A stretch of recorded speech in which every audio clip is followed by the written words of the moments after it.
That's right. Greetings, fellow armchair Imagineers. Tiki here. And welcome. Ace. Oh, sorry, Ace. I was going to introduce you.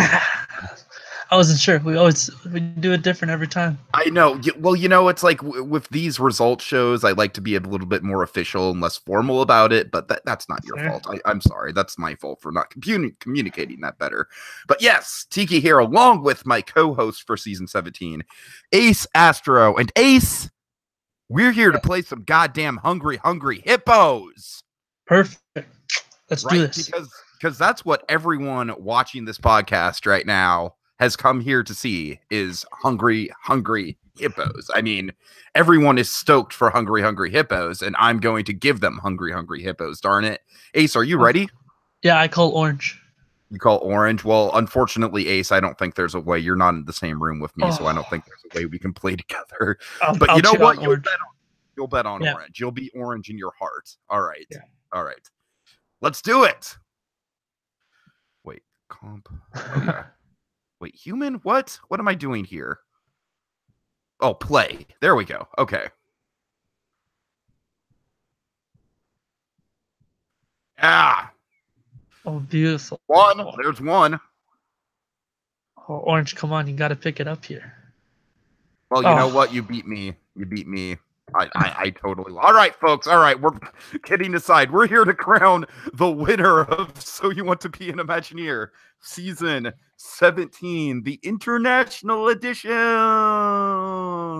Yes. All right. So importantly, people, I think both Ace and I are a little bit behind on feedback.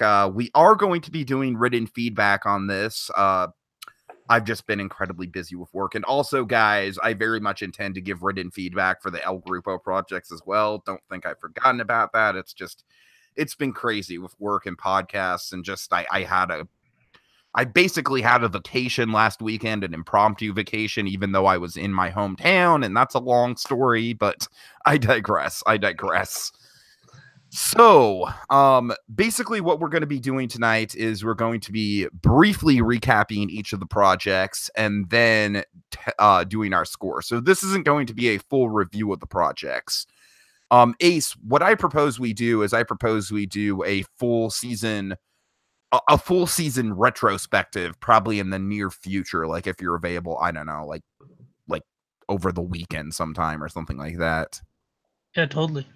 All right, because there's definitely a lot to break down, and honestly, there's not a lot of time to do it because I've got some plans for the night that I didn't know I was going to have when I announced this time, so we're just rolling with the punches, kind of. So, Ace, you came up with this final project, so why don't you tell the folks at home who might not be paying attention, who might be kind of stumbling onto this video, what the final project was all about? So, the final project was all about... Nara Dreamland was a famous abandoned theme park in Nara, Japan. You know, it was a Disneyland knockoff sort of thing. It closed in 2006 due to high decrease in attendance and just competition with Tokyo Disneyland and other Japanese parks before finally being demolished end of October 2016. So a year and a half, or almost 2 years ago now. So we thought it'd be a fun prompt to go back a little and have the three finalists propose a brand new park or replacement to Nara Dreamland to save it from, or to resurrect it, sort of thing. And we thought it would be a fun final project to have them focus on that and that idea. Yeah, and it's been a long time coming, Ace, because you and I have been anticipating this the whole season. This has been kind of our bread and butter. This has maybe been our ace in the sleeve, if you will. Ha! See what I did there? Yeah. All right. So having said that, reading the projects, Ace, what did you think? Just kind of broad spectrum. I was a big fan of all of them. I thought they were very creative. They went a way that I don't think I would have done it had I done this project, because I wouldn't even thought of that idea, you know, having a celebrity. Kanye West wasn't the first thing that instantly jumped in your head, right? I was like, a year to make this project. I don't think I would have came up with something like that. Like, That's just ridiculous, and I love it. Yeah, so I was pleasantly surprised with those. I thought it was a great one to kind of or read all the projects. I thought, you kind of had to go over them twice. Even there's just so much by everyone. They didn't hold anything back, which was nice. Yeah, it was brutal competition wise. I mean, this was a hard one to call for sure. So with that in mind, Ace, let's get into perhaps one of the most weird projects we've ever seen in the history of the game. And I say that in the best way possible. Nara Dreamland by Kanye West, presented by Basketbuddy 101. Ace, are you a Kanye fan? Old Kanye, new Kanye, no. Old Kanye. I hear you. He kind of peaked with Beautiful Dark Twisted Fantasy. Yeah. I gotta say though, what do you think of Kids See Ghosts? Have you listened to it? I have. I like it. It's not bad. That was a good return to form for him and for Kid Cudi. Yes. You see, folks, rarely, if ever, on this podcast do I have a chance to talk about my vicarious kind of like weird love of hip hop, which is one of the other weird. Like, I like hip hop that tells a story, Ace. Yes. You know what I mean? I like Kendrick and stuff like that. I don't like the whole like ego driven, like, oh, my dick is bigger than your. I probably shouldn't even saying that in this show, but whatever. I got myself a mature rating on iTunes. Good job, Tiki. Nice. There we go. Anyways, I think Kanye West would approve. Exactly. Yeah, fits the theme of the project. All right. So, you know what blew me away more than anything else, Ace? What? The fact that this actually makes sense. Right? The history lesson. At first I was like, where is he going with this? And then the history lesson just like, all right. I mean, it just all the pieces fall into place so perfectly.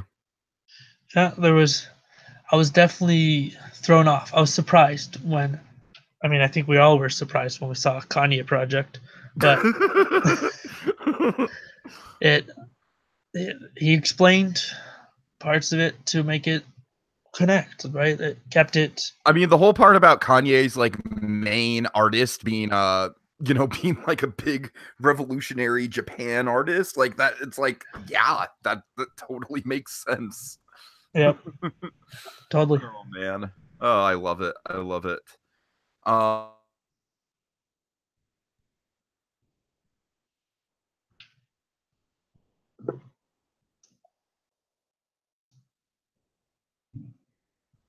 TK, I think you muted yourself.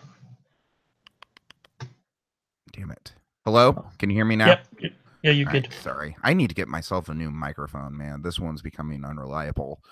I think realism might maybe be the main detractor here, even though he lays out the stuff really well. But I mean, let's just face it. Stuff like I'm trying to find it. There, right there. I mean, yeah. I mean, I don't know, but there's just he lost points on my score as well. There's just some elements to it where I'm kind of left scratching my head, but at the same time, I do like that he incorporates I feel like out of the three projects, I feel like he's the one that really got the original layout of Nara Dreamland down. Like the fact that music festival section is in the water park, and like it all kind of like, and the Matterhorn is repurposed, and the castle essentially looks the same. It's still run down. It's like all of that I feel like really goes a long way, because Ace, I don't know about you, but I've been fascinated with Nara Dreamland for a long time. I've studied the heck out of that place. Oh, totally. Yeah. There was all the stuff before, like a while back, and then with Defunctland, they brought it back up, and lots of people started looking into it more. It was pretty nice. Mm-hmm. Okay, so like I said, folks, we don't have a ton of time. There's a lot we could be getting into. Anything in particular stick out here, Ace? One thing is, I really did think that the music festival part of this was legitimate. Like I thought the argument for it actually made perfect sense. Absolutely. That was one of the like most realistic parts of the whole thing. Mhm. Like I can totally see even just Kanye making a giant music festival thing just anyways, like in real life. So that part was definitely realistic. Yeah, yeah. All right. So Ace, it's time to get to our first scores of the evening. Are you ready? I am. All right. Creativity. I went with a 10 out of 10. Yeah. 10 out of Yep. 10. I All mean, right. Kanye West project. Are you kidding? Right, right. Okay, let's see. Realism, I went with an 8 out of 10. I went with the 7. 7. Okay, Yeah. so that's 15. Yep. Right. Let me see. Sorry. I'm kind of bouncing back and forth between okay, detail I went with a 9 out of 10. Also a 9. Also a 9, okay. 18. And presentation, I did it 10 out of 10 because we didn't really talk about it, but great concept art all the way around. Oh yeah, I did a 10 out of 10 too with the Okay, models cool. and everything. It was wow. And then 6 bonus points on that. Do you want the total score now or at the end? Yeah, if you've got it. Yeah, it's 79. I'm just gonna do a second time just to make sure. Yep, 79. Okay, cool. 1 second. 79 out of 80.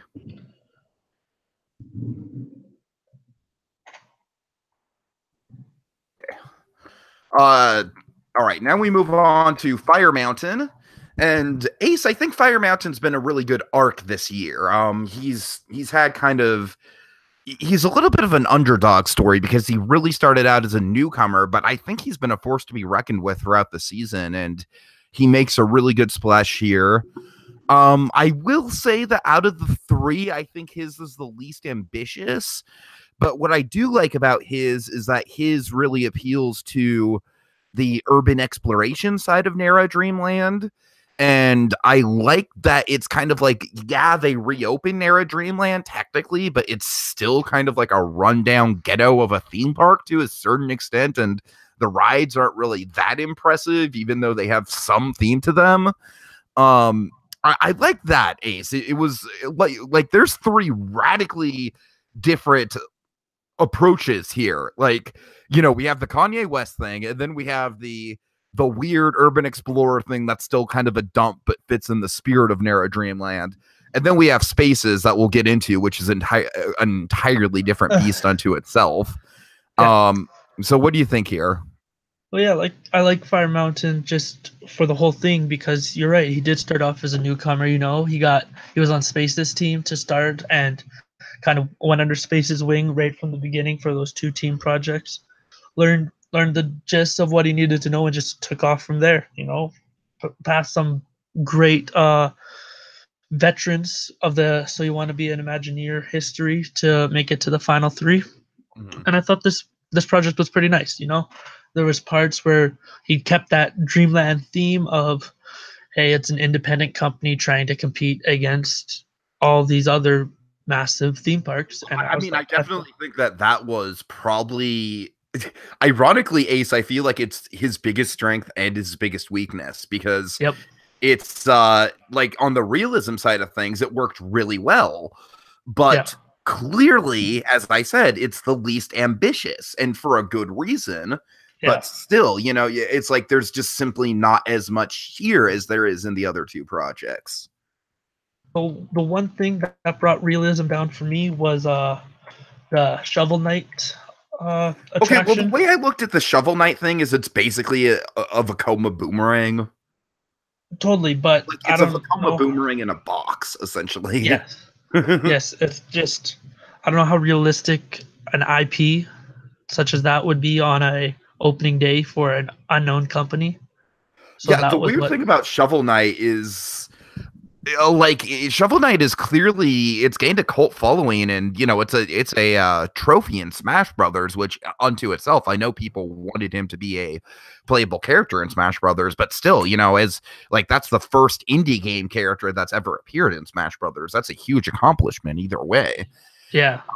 But like honestly, Shovel Knight doesn't really seem like something that's inherently Japanese to me. Yes, that too. Uh-huh. So I don't know. It just felt like more of a. I'm all for an independent company like that having some IP, but I felt like something of that level, like you mentioned, with it being in Smash Bros, and that's such a big deal that it felt maybe it was almost too big of an indie IP to be in a park like this. Right, right. Honestly, I think he maybe should have stayed away from IPs in general because I feel like the one IP project he does have sticks out like a sore thumb. That too, yes. It was definitely a surprise to have non-IP and then boom this, And then then back boom, to Shovel Knight. non-IPs. It's Yeah, like, oh, I know that guy. yeah, exactly. All right. But yeah, like we said, it's like a lot of these rides are like jankety, run Yep. down carnival rides as a Nara Dreamland would be. It's basically done in the same spirit as when Action Park reopened. You know what I mean? Yes. Yep. Yeah, same idea as that. Exactly. uh Okay, with that in mind, let's get to the scores. So for creativity, I'm going to go ahead and give it an 8 out of 10. I also did an 8. Okay, so that's 16 for creativity. For realism, let me check. Realism I gave an 8 out of 10. I also did an 8. All right. Well, gee, we're on the right track here. Okay, for detail, I went with a 7. I also did a 7. I felt there was parts here that were rushed, so it left me wanting more, but overall it was still fairly detailed. Hmm. Presentation 8. I did a 9 for presentation. Okay, I okay. felt All right. So 17 and then the 3 bonus points. So what does that leave us with, Ace? 63. Okay. So Oh, wait, sorry. Plus this 69. 69. Forgot the bonus points. Okay, yeah. Okay, so with that in mind, FireMountain, thank you so much for playing. I'm very sorry that obviously with Basketbuddy's still in the win. You still in the lead. You have not won, but great effort on your part, and you should be proud to have made it to the final project, especially against two titans of the game in Basketbuddy and Space. It's kind of like an old school versus new school battle in a way. So FireMountain, thanks so much. And we'll definitely be seeing you. I hope to see you again. And so you want to be an Imagineers? I'm probably going to take a year off from it in 2019. But Ace, I know you're hosting Sorcerer's Apprentice with some folks, right? Yep, that's going to be. I would like to be involved in that process if you would let me. Totally, we can talk about that. How that would look. Cool. All right. So let's move on to space. Wow. Wow.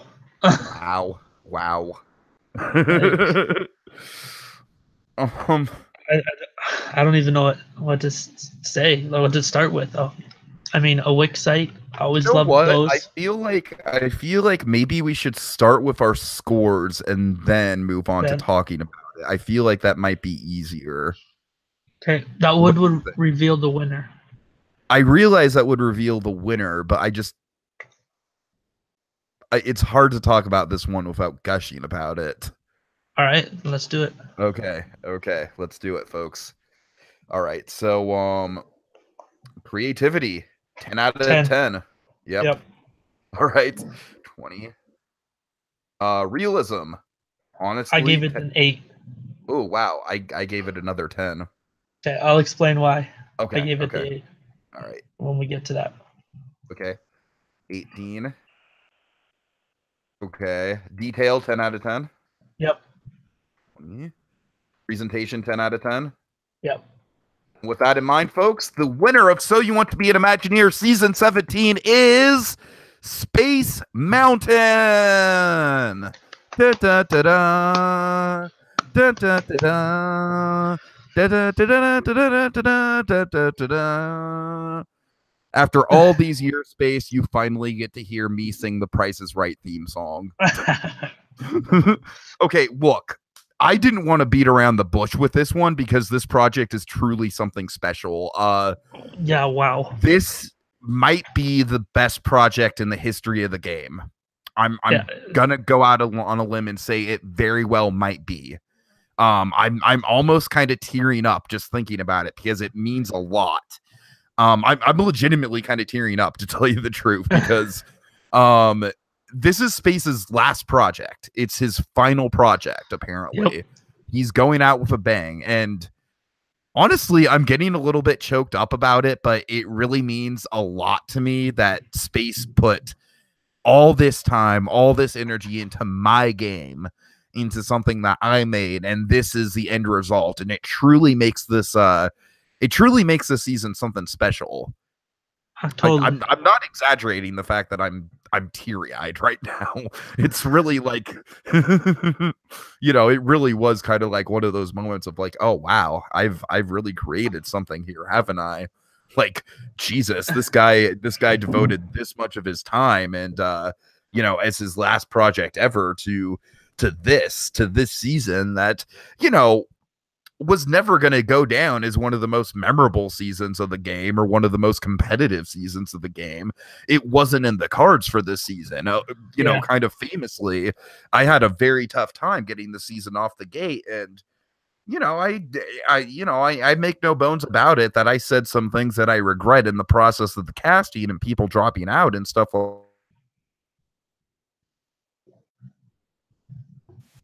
So it was yeah. just kind of you know I think. Hello? Can you hear me? I think we lost you, Tiki.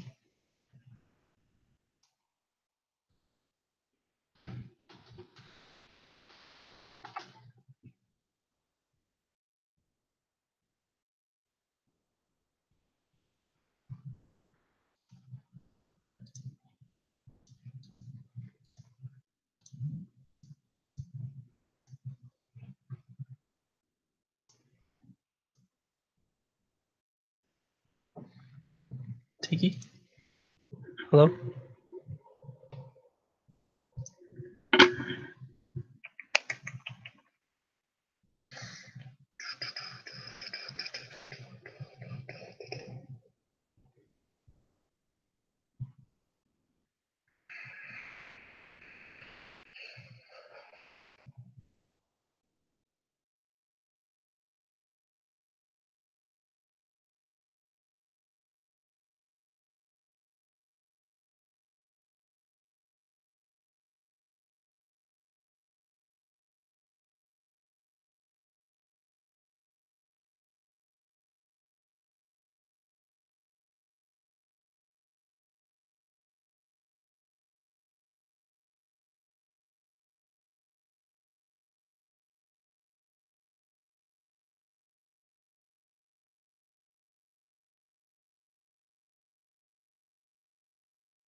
Hello?